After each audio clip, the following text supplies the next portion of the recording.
ठीक ना। Online students audio video check करो।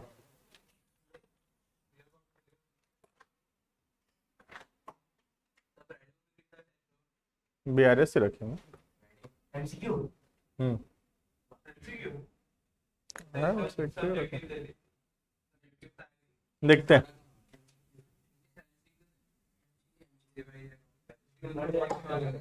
ठीक है, देख लेंगे ना। तो फ्राइडे टेस्ट है सर, वीडियो ऑडियो बहुत ओके। ठीक है, मेरा बहुत नौ तो ऐसे तब आप पढ़े ना।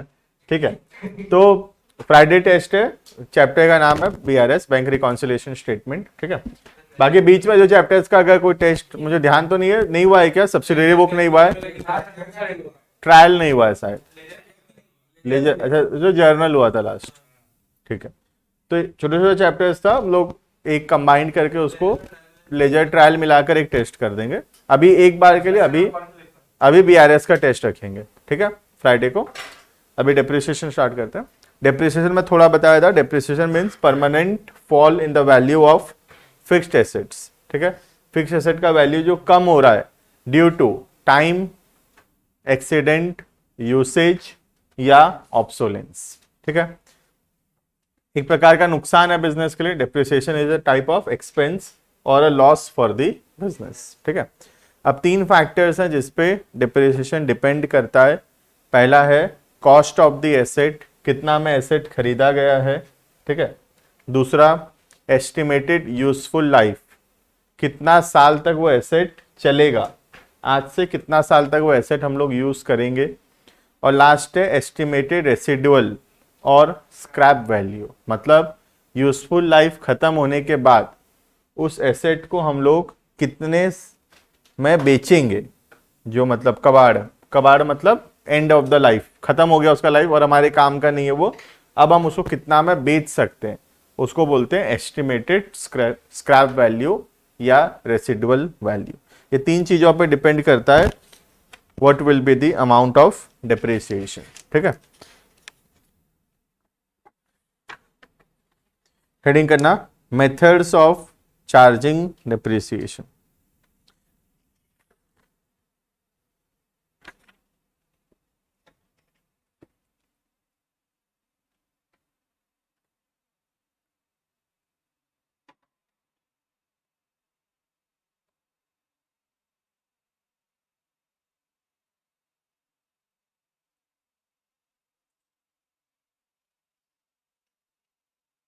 Methods of charging depreciation, depreciation कैसे कैलकुलेट होता है और हम उसको कैसे चार्ज करते हैं, हम लोग कैसे रिकॉर्ड करते हैं बुक्स ऑफ अकाउंट से।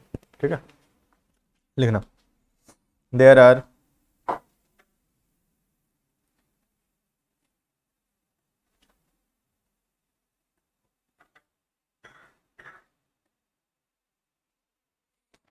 two methods of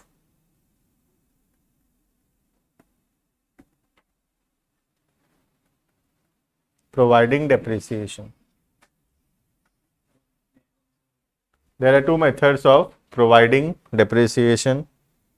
These are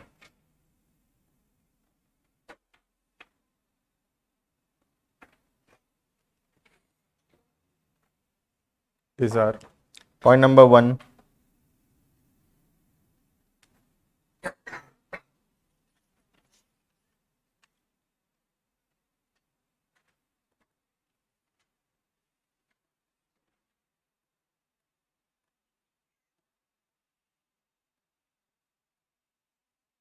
straight line method, short form है SLM, straight line method short form SLM.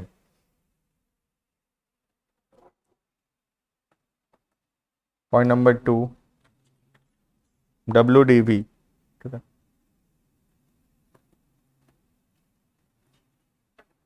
written down value.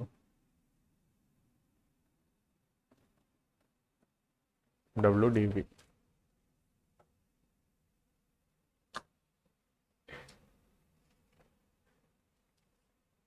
तो जो लोग लेट स्टार्ट किए हैं कुछ नहीं लिखे अभी, हम लोग इतना ही लिखे हैं बस, ठीक है, जितना स्क्रीन पे दिख रहा है उतना ही लिख रखे। हेडिंग करेंगे पॉइंट नंबर 1, और कुछ समझे भी नहीं अब तक। Point number 1 heading straight line method.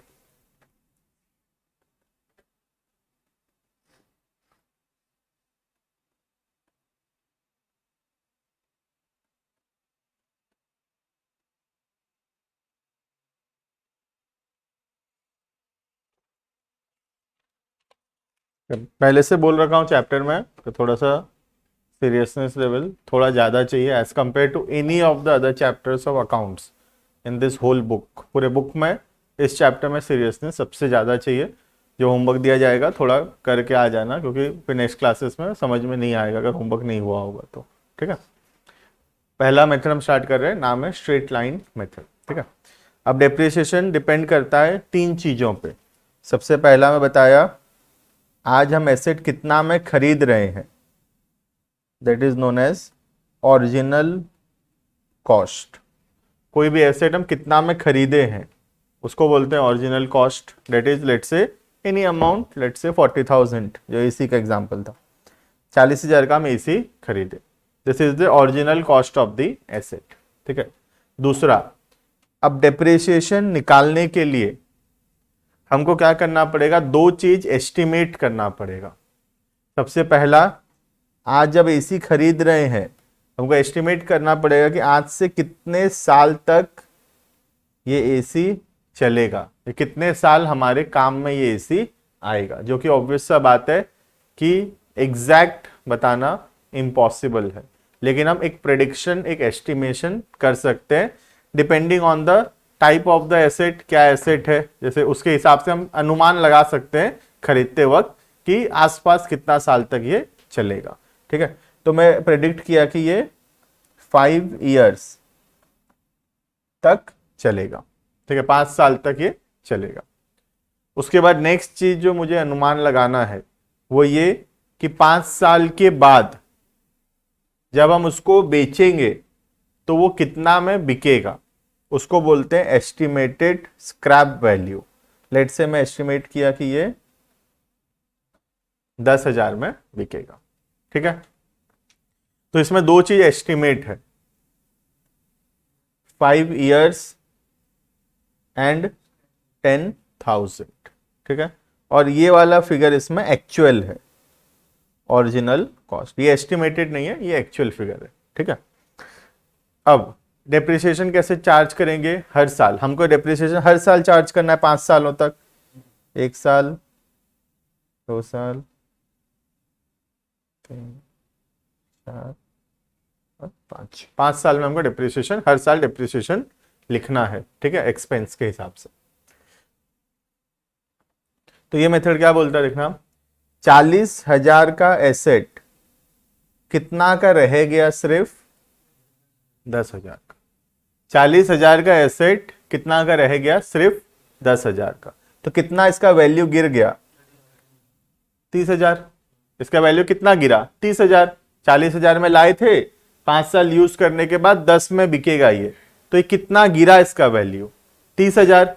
30,000 इसका वैल्यू गिर गया, कितने साल यूज करके, 5 साल। तो हर साल इसका वैल्यू कितना गिरता है, 6,000। समझ में आ रहा है। तो 6,000 is the depreciation per year. हर साल का डेप्रिसिएशन कितना होगा, 6,000 रुपीज। समझ में आ रहा है।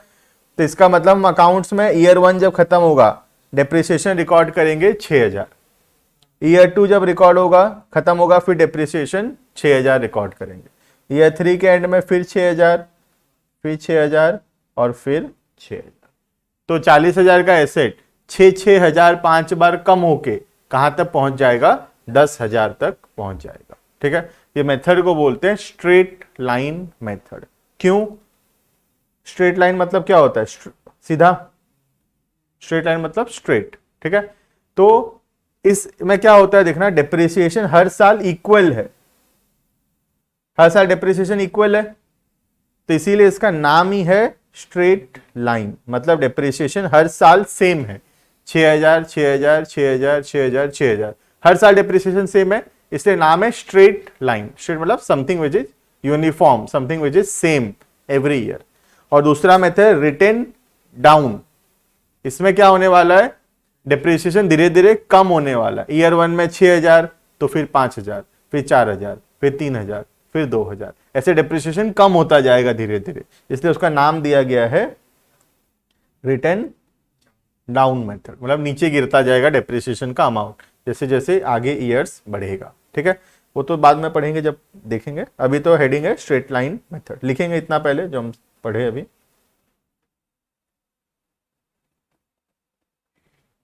लिखना,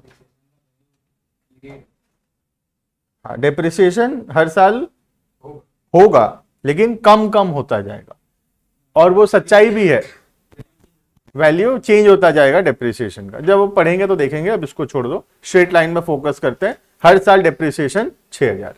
ठीक है, देखना लिखेंगे इतना, under SLM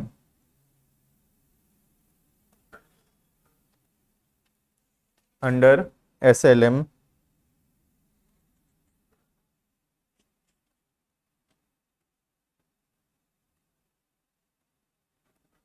the amount of depreciation, under SLM the amount of depreciation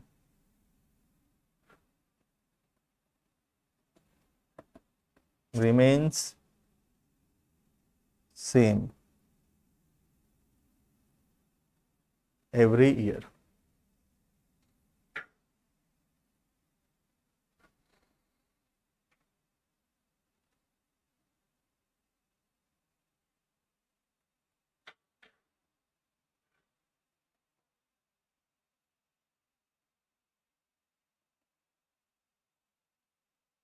Depreciation can be calculated as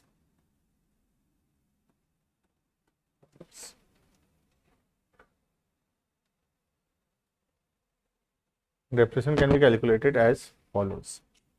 formula लिखेंगे,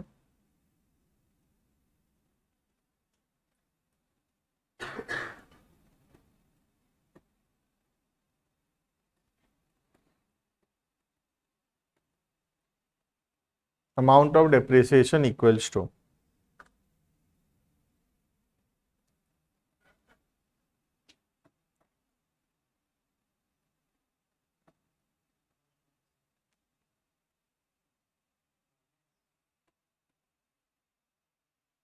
estimated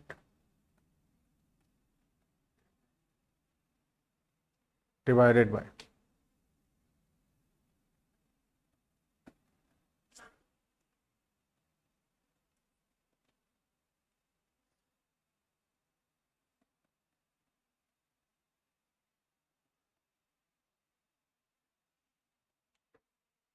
expected useful life.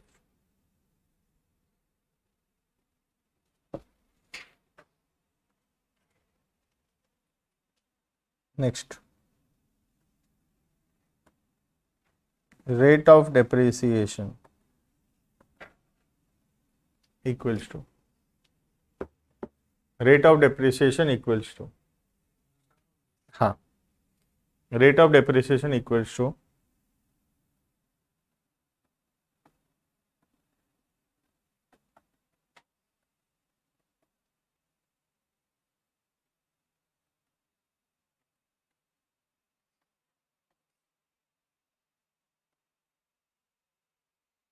rate of depreciation equals to amount of depreciation divided by original cost into 100.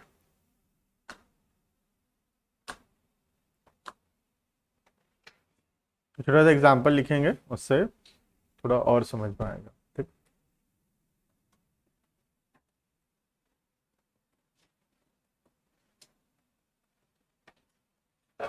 लिखना example,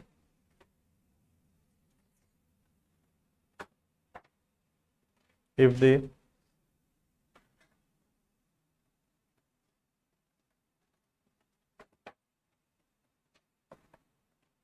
original cost of an asset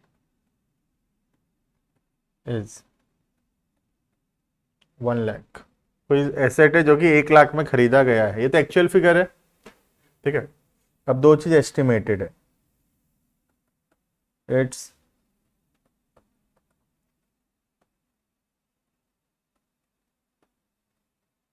estimated useful life is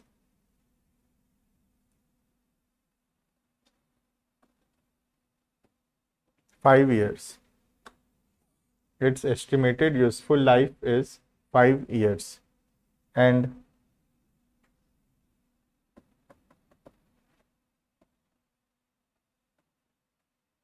estimated scrap value is 20,000. Estimated scrap value is 20,000। Question समझ में आ रहा होगा। 1 लाख का asset है, 5 साल use करने के बाद 20,000 में बिक जाएगा, ठीक है। तो हमको देखना है कि पहली बात तो हर साल डिप्रिसिएशन कितना है, और दूसरा कितना % है डिप्रिसिएशन, ठीक है। सबसे पहला निकालना amount of depreciation.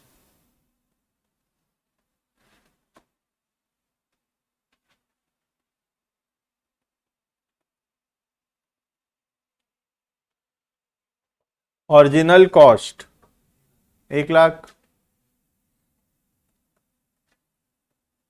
Divided by minus 20,000 scrap value. तो 1 लाख का एसेट यूज कर करके 20,000 का रह जाएगा, तो कितना गिर जाएगा इसका वैल्यू? 80,000, जो हम न्यूमरेटर में लिखे 80,000 गिरेगा कितने साल में? 5 साल में, डिवाइडेड बाय यूजफुल लाइफ। तो हर साल कितना गिर रहा है वैल्यू?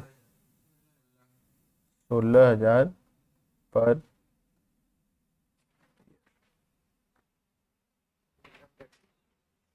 कितना समझ में आया? बहुत आसान है ये, ठीक है। अब कोई हमसे हम बोले कि हर साल हमारा एसेट 16,000 से कम होता जा रहा है इसका वैल्यू, तो पूछा कितना % कम हो रहा है, उसको बोलते हैं रेट ऑफ डेप्रिसिएशन। लिखो, देखना, रेट ऑफ डेप्रिसिएशन। क्या फॉर्मूला देखना, अमाउंट ऑफ डेप्रिसिएशन 16,000, हर साल कितना गिर रहा है? 16,000। 16,000 divided by original cost 1 lakh into, तो हर साल कितना गिर रहा है? 16% पर एनम, साल का 16% गिर रहा है वैल्यू। याद है जर्नल के चैप्टर में डायरेक्टली दिया रहता था, ऐसे 1-2 क्वेश्चन हम किए थे। 20,000 का फर्नीचर है, depreciation at the rate of 10%, मतलब 20,000 का 10%, 2,000 वैल्यू गिरा। ठीक उसी तरह यहां पर 1 लाख का 16% गिरेगा हर साल, तो हर साल कितना गिरेगा? 1 लाख का 16%, 16,000, 16,000 per year is the depreciation. समझ में आ रहा है? This is straight line method, ठीक है। स्ट्रेट लाइन मेथड में इतना ही है, ठीक है। तो स्ट्रेट लाइन मेथड में हर साल डेप्रिसिएशन सेम रहेगा, यूनिफॉर्म रहेगा, इक्वल रहेगा डेप्रिसिएशन, ठीक है।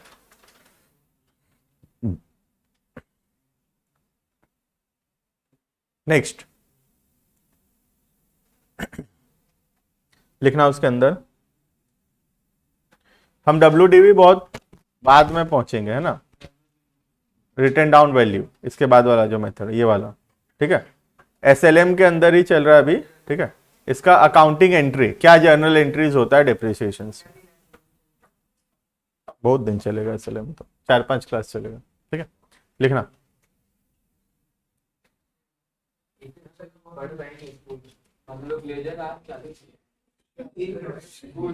अरे भरोसा नहीं ना, थोड़ा भगा देंगे और पहुंचा देंगे, तो वैसा है ना।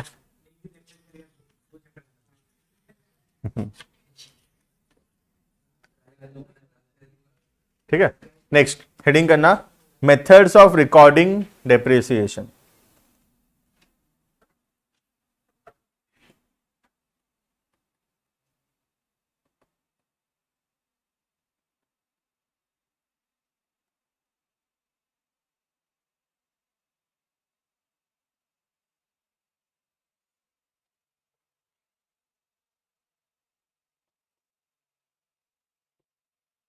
ठीक है, इसमें 2 तरीका है फिर।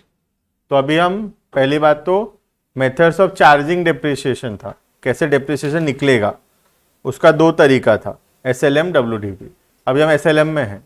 SLM में डिप्रिसिएशन निकल गया 16,000 पर ईयर। अब उसको कैसे रिकॉर्ड करेंगे हमारे बुक्स ऑफ अकाउंट्स में, उसका दो तरीका है, ठीक है। वो कंप्लीट होगा फिर WDV स्टार्ट होगा। फिर WDV के अंदर दो तरीका, ठीक है। ये सेम ही है, मेथड सेम है दोनों में, ठीक है। लिखना methods of recording depreciation. There are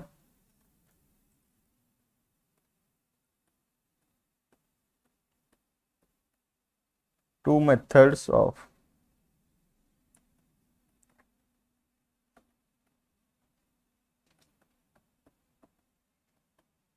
recording depreciation। तुमको पहला वाला ऑलरेडी आता है, ठीक है। जो हम डेप्रिसिएशन का जर्नल एंट्री पढ़े थे, डेप्रिसिएशन टू एसेट, ठीक है, वही है यहाँ पर, ठीक है। पहला मेथड में लिखना पॉइंट नंबर 1 पहला मेथड, फिर बाद में पढ़ेंगे मेथड 2। मेथड नंबर 1 हेडिंग करना,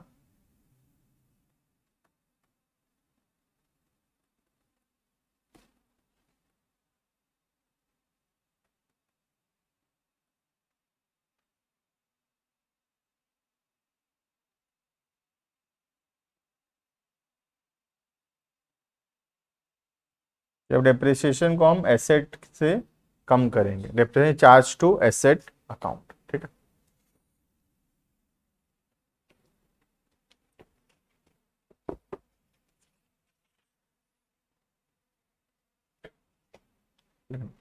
जर्नल एंट्री लिखेंगे अब इसके अंदर, चैप्टर पूरा प्रैक्टिकल है, ठीक है। एंट्री नंबर 1 इसके अंदर,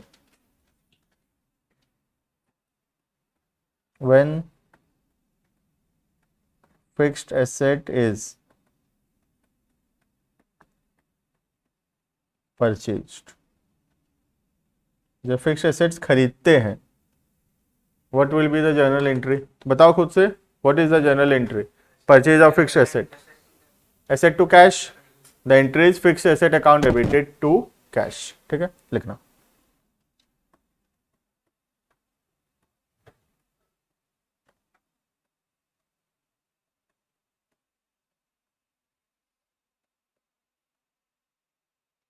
अब याद होगा इसमें तुमको, जो भी हम एसेट खरीदते हैं उस पे जितना भी हम खर्चा इनकर करते हैं, जैसे इंस्टॉलेशन, इरेक्शन, ये सब उसी के कॉस्ट में ऐड हो जाता है। याद है जर्नल का चैप्टर, ठीक है, वो यहाँ पे काम आएगा। जैसे बोलेगा कि 90,000 का मशीनरी खरीदे और 10,000 रुपये लग गया उसको इंस्टॉल करवाने में, तो हम डायरेक्टली लिखते हैं मशीनरी अकाउंट डेबिटेड 1 लाख, ठीक है। तो machinery to cash 1 lakh 1 lakh, याद है ये जर्नल का चैप्टर। जैसे मैं एग्जांपल तुमको दिया था एसी खरीदने का, 40,000 में एसी खरीदे, 1,000-2,000 रास्ते में भाड़ा लगा, या लाए 1,000-2,000 रुपये इंस्टॉलेशन करवाने का लगा, तो एक बार में हम कितना रिकॉर्ड करते हैं, एसी 45,000 का एसी खरीदे एक बार में, ठीक है। तो जो भी कॉस्ट इनकर होता है कोई भी फिक्स्ड एसेट्स को खरीदने में, उसको लाने में, उसको इंस्टॉल करने में, मतलब रेडी फॉर यूज करने में, जब तक उसको यूज करने के लिए तैयार नहीं हो जाता, उस पर जितना भी खर्चा होगा सारा का सारा खर्चा एसेट के कॉस्ट में ऐड हो जाएगा। ये हम जर्नल्स में पढ़े हैं, ठीक है। नेक्स्ट सेकेंड एंट्री, इसी के अंदर point number 2,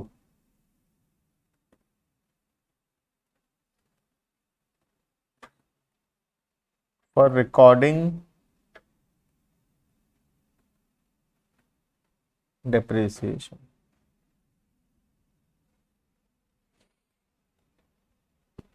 for recording depreciation,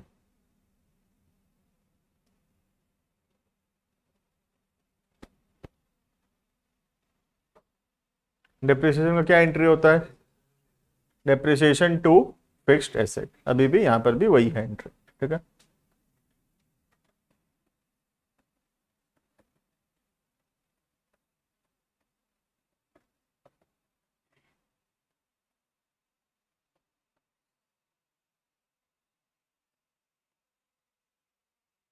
depreciation account debited to fixed assets account, ठीक है।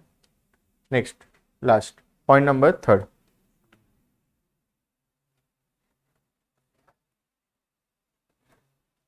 फॉर ट्रांसफर ऑफ डेप्रिसिएशन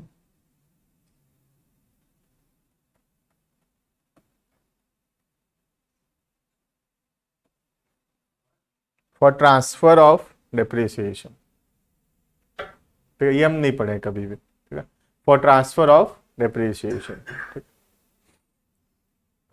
देखा, अब डेप्रिसिएशन हमारे लिए एक एक्सपेंस है, एक खर्चा है, ठीक है। आगे चल के हम एक अकाउंट बनाना सीखेंगे 2-3 चैप्टर बाद। उसका अकाउंट का नाम है प्रॉफिट एंड लॉस अकाउंट, जिससे में हम ये निकालेंगे कि what will be the total profit और टोटल लॉस, ठीक है।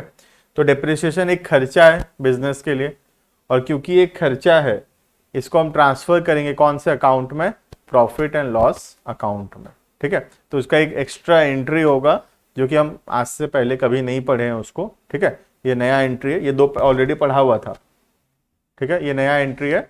और प्रॉफिट लॉस अकाउंट बनता कैसा है, ये कैसे बनेगा, वो सब हम लोग इसी बुक में है, हमारे कोर्स में 18-19 चैप्टर तरफ है। नाम है चैप्टर का financial statements of sole proprietorship, उस चैप्टर में जाकर हम पढ़ेंगे, ठीक है। तो अभी खाली एंट्री लिख लेंगे, लिखना एंट्री क्या है, profit and loss account debited to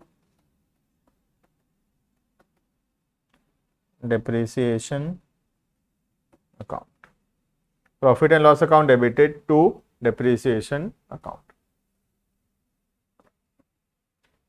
ठीक है। ये क्या किए हम लोग, साल भर में जितना भी डिप्रिसिएशन हुआ है वो सारा का सारा डिप्रिसिएशन को, क्योंकि वो खर्चा है, हम उसको ट्रांसफर कर दिए कौन से अकाउंट में, profit and loss account. Clear इतना, ठीक है। लिखना एग्जांपल लिखना है, नहीं प्रॉफिट एंड लॉस इनकम नहीं है, प्रॉफिट हमको यहाँ पे क्या देखना है, डेप्रिसिएशन का क्या मतलब बैलेंस है, डेप्रिसिएशन का डेबिट बैलेंस है, हम उसको ट्रांसफर करेंगे तो डेप्रिसिएशन को क्रेडिट करना पड़ेगा, तो हम डेप्रिसिएशन क्रेडिट किए, बाकी भी प्रॉफिट लॉस डेबिट भी हो सकता है क्रेडिट भी हो सकता है, जहां जो बचेगा वो होगा। तो डेप्रिसिएशन क्रेडिट हो गया तो डेबिट में नहीं है, तो डेबिट में आया पीएनएल, ठीक है। एग्जाम्पल लिखेंगे, लिखना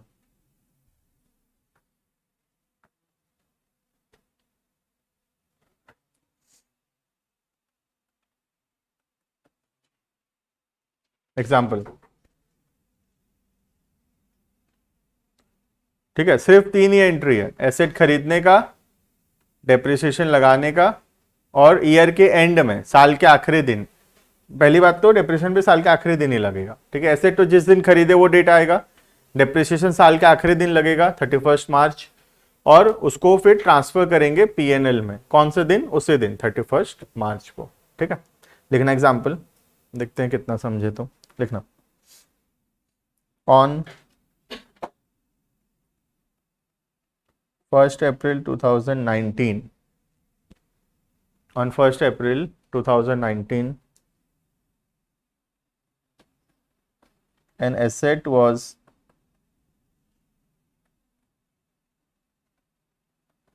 purchased for, on 1st April 2019 an asset was purchased for 5 lakhs, asset खरीदे 5 लाख पे, ठीक है। On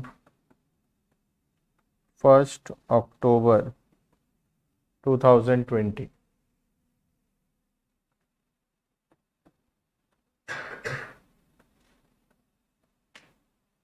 another asset was purchased for, on 1st October 2020 another asset was purchased for 3 lakhs,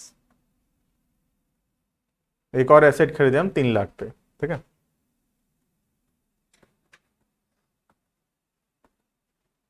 depreciation is charged at the rate of 10% per annum on straight line method, ठीक है। Depreciation होगा साल का कितना, 10% पर एनम, ठीक है। हाँ, दोनों का अलग अलग आएगा, पास जर्नल एंट्रीज, ठीक है।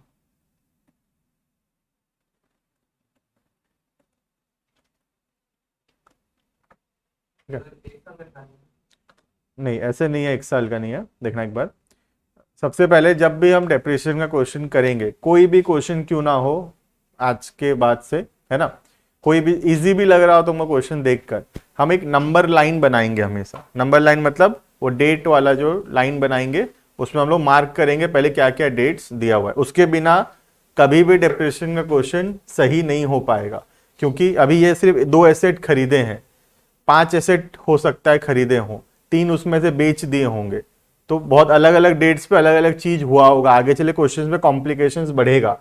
यहाँ पे सिर्फ 2 डेट में एसेट खरीदा हुआ दिया हुआ है।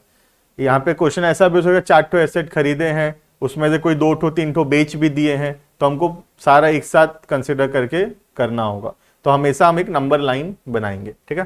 देखना कैसे बनेगा सॉल्यूशन।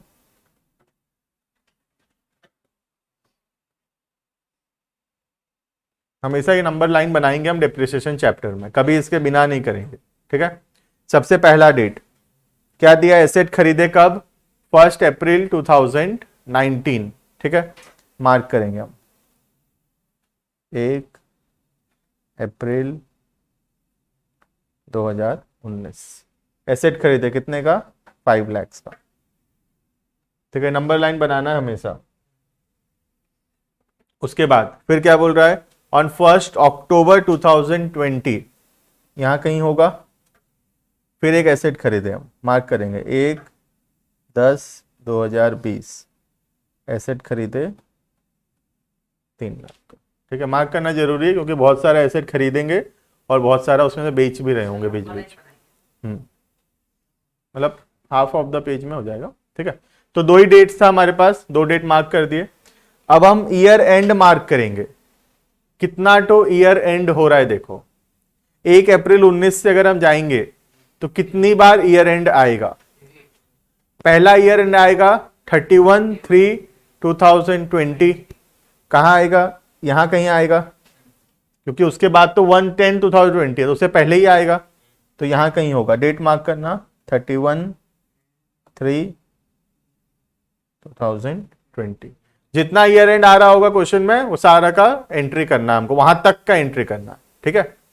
फिर एक और ईयर एंड आ रहा है 31/3/21 यहां पर, क्योंकि उसके बाद का भी ट्रांजेक्शन दिया हुआ है ना, तो उसके बाद का ईयर एंड कौन सा है, 31/3/2021। उसके बाद का तो डेट का कुछ क्वेश्चन है नहीं, तो उसके बाद का और नहीं करना है। मतलब हमको 2 साल का एंट्री पास करना है, 1/4/19 से लेकर 31/3/21, इतना तक का हमको एंट्री पास करना है, ठीक है। तो हाँ, 1/4/19 से 31/3/21 2 साल हुआ ना, 1/4/19 से 31/3/20 1 साल, फिर 1/4/20 से 31/3/21 सेकेंड ईयर 2 साल, ठीक है। सीरियली यहां से लेकर यहां तक सीरियली एंट्री। सबसे पहला 1/10 को एसेट खरीदे, करो एंट्री पास करो। पहला डेट 1/4/2019, एसेट खरीदे, entry fixed asset account debited to cash, ठीक है।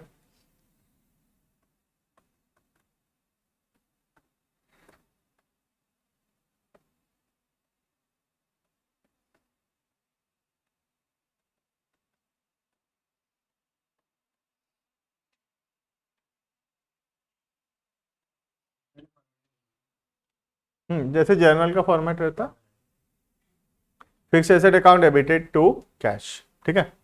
तो हो गया इस दिन का एंट्री। अब फिर आगे चलेंगे, फिर जब जौन सा डेट आएगा उसमें एंट्री लगाएंगे। ये डेट आया, उसके बाद 31/3/20 ईयर एंड है। ईयर एंड में क्या करते हैं, डेप्रिसिएशन लगाते हैं और डेप्रिसिएशन को पीएनएल में ट्रांसफर करते हैं। हर ईयर एंड में 2 एंट्री, जब भी ईयर एंड आएगा ध्यान रखना 2 एंट्री होगा उस दिन। पहला डेप्रिसिएशन लगाने का एंट्री, दूसरा डेप्रिसिएशन को ट्रांसफर करने का एंट्री। लगाओ डेप्रिसिएशन लगाओ, 50,000 साल भर एसेट यूज हुआ है, पूरा पूरा 12 महीना एसेट यूज हुआ है, ठीक है। Depreciation 31/3/2020 entry, depreciation account debited to,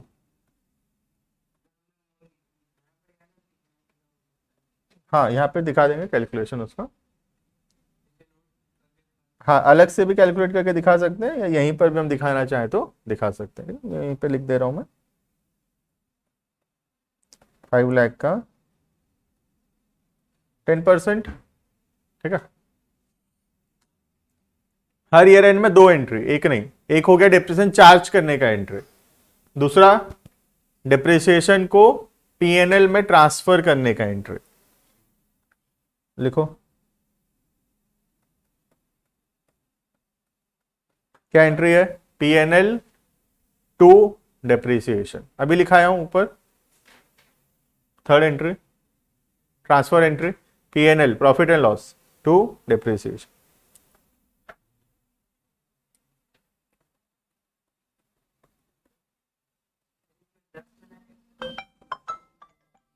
दस महीना नहीं हुआ, 10% है, 10/100, ठीक है। हर ईयर में 10%, ठीक है।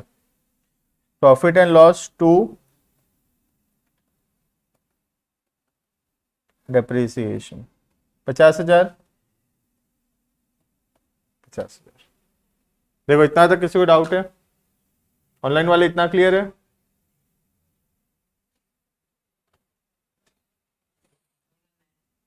ये पहला ईयर हुआ, एक ईयर और है। क्लियर इतना, ठीक है।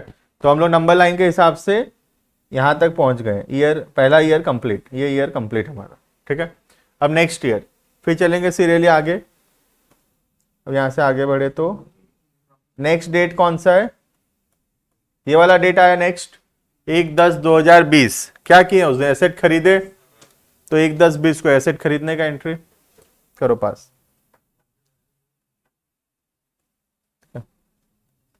1/10/2020 फिर से एसेट खरीदे, fix assets account debited to cash 3 lakhs।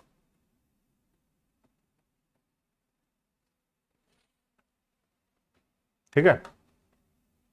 फिर नंबर लाइन, हमेशा नंबर लाइन, उसी से सब कुछ हो जाएगा, और तो कुछ बीच में है ही नहीं। ईयर एंड, ईयर एंड होते ही ध्यान रखना दो चीज, डेप्रिसिएशन लगाना है, डेप्रिसिएशन को भेजना है पीएनएल। हाँ, अब दो एसेट हो गया हमारे पास, एसेट 1 पहले जो चल रहा था, एसेट 2। एसेट 1 पे तो ठीक है 5 लाख पे फिर से 10%, फिर से 50,000। एसेट 2 पे,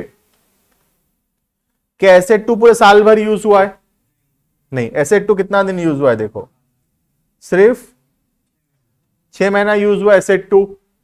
तो एसेट 1 पहले वाले पे पूरा साल भर का लगेगा, लेकिन दूसरे वाले पे सिर्फ कितना दिन का डेप्रिसिएशन लगेगा, 6 महीने का डेप्रिसिएशन लगेगा। समझ में आ रहा है? क्योंकि एसेट, सेकेंड एसेट कितना दिन यूज हुआ है। हाँ, हर ईयर एंड में डेप्रिसिएशन लगेगा। हाँ, जितना भी ईयर एंड है सब मार्क करेंगे हम लोग, और हर ईयर एंड पे 2 एंट्री, ठीक है।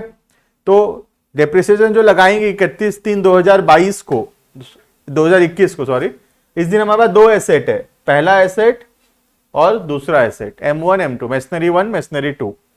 ये तो चलो पूरा 12 महीना यूज हुआ ही है, तो बहुत पहले से खरीदा हुआ है, तो इस साल पूरा था हमारे पास। लेकिन ये एसेट पहले का नहीं है, ये इस साल का है, तो इस साल कितना दिन था सिर्फ हमारे पास, 6 महीना, तो डेप्रिसिएशन लगेगा सिर्फ 6 महीने पे।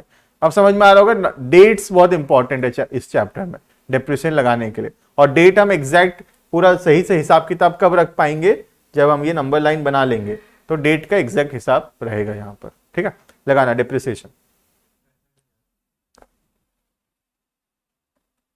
31/3/2021, ठीक है।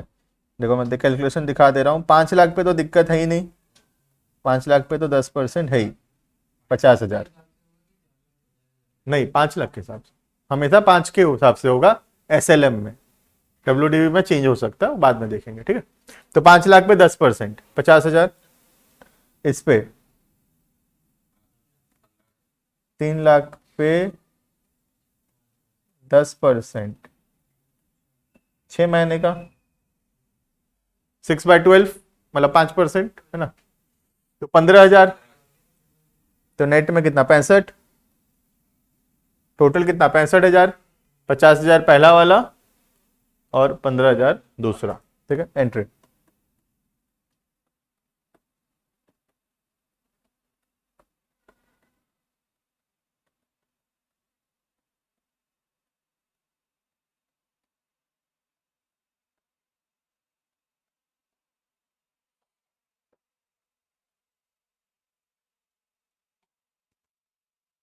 पहला एंट्री हो गया, डेप्रिसिएशन टू फिक्स्ड एसेट। फिर नेक्स्ट एंट्री पीएनएल में भेजने का एंट्री आसान है ये तो, प्रॉफिट and loss account debited to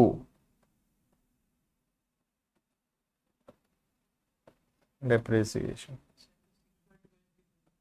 6 महीना जो सेकेंड एसेट है सिर्फ 6 महीना यूज हुआ है। देखो कब खरीदे थे 1/10 और यूज हुआ 31/12, सिर्फ 6 महीना यूज हुआ है। 3/12। ठीक, क्लियर इतना? ठीक है, होमवर्क लिखना।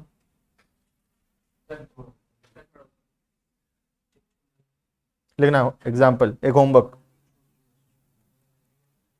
2-3 एसेट दे रहा हूं अलग अलग डेट में खरीदा हुआ, तुमको उसका जर्नल करके आना। ठीक है, लिखना। On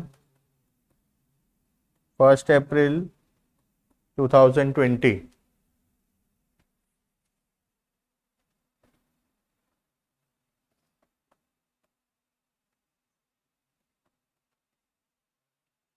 an asset was purchased for 3 lakhs.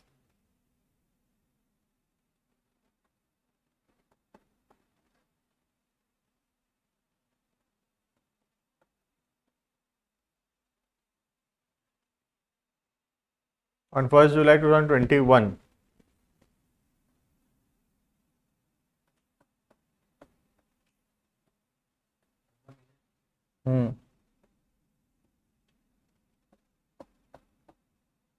another asset was purchased for 4 lakhs.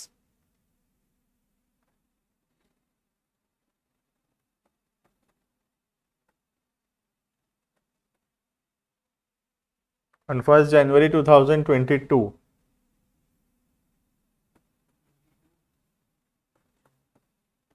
another asset was purchased for 5 lakhs.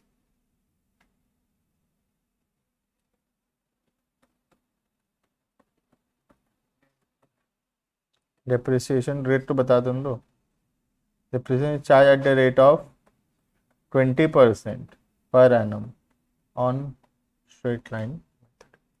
इसका नंबर लाइन अभी बनाएंगे, क्वेश्चन जर्नल करके आना घर से। ठीक है, नंबर लाइन अभी बनाओ एक बार, क्योंकि नंबर लाइन सही नहीं बनेगा तो क्वेश्चन होगा ही नहीं कभी। मार्क करो सारा डेट, पहले तो 1 अप्रैल 20, 1 जुलाई 21, 1 जनवरी 22, और ईयर एंड मार्क करो कौन कौन सा ईयर एंड आ रहा है उसके बीच में।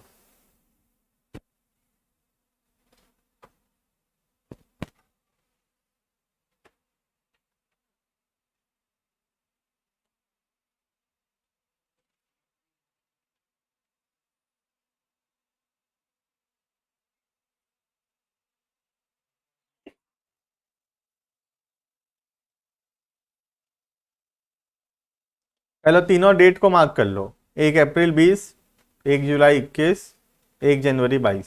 उसके बाद बीच बीच में देख लेना कौन कौन सा ईयर एंड फॉल कर रहा है, कितनी बार 31/3 आ रहा है देख लेना उसके बाद।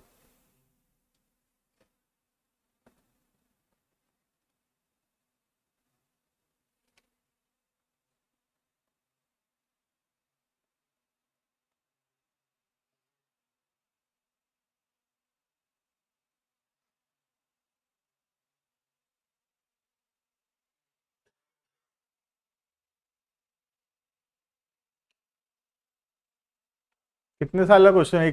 2 साल का कि 3 साल का? 3 साल का। मार्क करो तो ईयर एंड कौन सा 3 आ रहा है बताओ। 23 भी आ रहा है? आ रहा है 23, 2 आएगा। ठीक है, देख के लग रहा है 3 आएगा एक बार, पहली बार में देखने से। ठीक है, ईयर एंड देखना ध्यान से। सबसे पहला 1/4 से जब आगे बढ़ेंगे तो पहला ईयर एंड फॉल करेगा यहां पर 31/3/2021, यहां फॉल करेगा। उसके बाद 31/3/2022 जो है वो तो 1/22 के बाद आएगा, तो 31/3/22 यहां पर है, 23 तो है ही नहीं यहां पर। ठीक है, 23 तो फिर 1 साल बाद है, वो तो करना ही नहीं हमको। समझ में आ रहा है? तो देखना, एक साथ 21 और एक एक 22 देखकर लग रहा था कि अलग अलग साल का है, लेकिन वो एक ही ईयर के अंदर का है दोनों डेट्स। ठीक है, हो जाएगा ये, करके आना इतना, इसका जर्नल करके आना है। ठीक है, कितना जर्नल होगा? वाले का डेप्रिसिएशन नहीं निकालेंगे ना? कौन सा लास्ट वाले पे? वो 1/1/22 का 3 महीना का निकलेगा ना? देख लो एक बार, सुन लो, और थोड़ा सा इजी कर दे रहा हूं, सुन लो। पहला, ये एसेट खरीदे उसका एंट्री होगा, ठीक है। फिर ईयर के एंड में इस वाले एसेट पे पूरा 12 महीना का एंट्री होगा डेप्रिसिएशन, और वो ट्रांसफर होगा पीएनएल में गया। उसके बाद ये एसेट खरीदे उसका एंट्री, ये एसेट खरीदे उसका एंट्री, ठीक है। फिर ईयर के एंड में, सुन लो, ईयर के एंड में जो पहला एसेट है जो बहुत पहले खरीदे थे उस पे तो पूरा 12 महीना का, जो सेकेंड एसेट है ये 6 महीना हो रहा है, 9 महीना का, 9 मंथ्स का, और जो तीसरा एसेट है उस पे 3 महीना। समझ में आ रहा है? तो 31/3/22 को डेप्रिसिएशन ठीक से निकालना। 3 एसेट है हमारे पास, एक एसेट पहले का है उस पे 12 महीना, सेकेंड एसेट अभी इसी साल का है 9 महीना का, और एक थर्ड एसेट भी है इसी साल का 3 महीना का। ठीक है, चलो ऑनलाइन वाले इतना पढ़ेंगे, कुछ डाउट है तो देखो। फ्राइडे भी आरएस टेस्ट है, ठीक है। देखता हूं मैं, क्वेश्चन बनाता हूँ, बता। हम्म।